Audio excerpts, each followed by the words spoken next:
మీ ఇంట్లో మీరు పెద్ద బిడ్డ, మధ్య, చివరి వాళ్ళ. సో మనకందరికీ ఒక రకమైన అపోహ ఉంది. ఏంటంటే పెద్ద బిడ్డ చాలా బాధ్యతతో ఉంటాడు అనేది, చిన్నవాళ్ళు చాలా అల్లరిగా ఉంటారని, మధ్య వాళ్ళని ఎవరూ పట్టించుకోక వాళ్ళు నిరాదరణకు లోనవుతారని చెప్పేసి ఒక అపోహ చాలా మందిలో ఉంది. చాలామంది దాన్ని బలంగా నమ్ముతూ ఉంటారు. నిజమే, పెద్ద బిడ్డ కొంచెం బాధ్యతగా ఉంటాడు. ఎందుకంటే పెద్ద బిడ్డ యొక్క విపరీతమైన ప్రేమ ఉంటుంది. తర్వాత చిన్నపిల్లలు ఉంటారు కాబట్టి వాళ్ళ బాధ్యత తీసుకోవడం పేరెంట్స్ నేర్పిస్తారు. అలాగే చివరి వాళ్ళని కొంచెం స్వేచ్ఛ ఎక్కువ ఇస్తారు కాబట్టి వాళ్ళు కొంచెం అలరిగా అనిపించవచ్చు. అలాగని మీ బర్త్ ఆర్డర్ మీ పర్సనాలిటీని, మీ బిహేవియర్ని, మీ లైఫ్ని డిసైడ్ చెయ్యదు.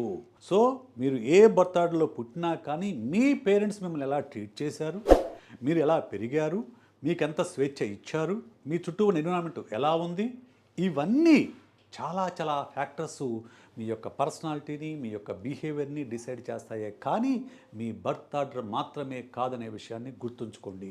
ఇలాంటి అపోహ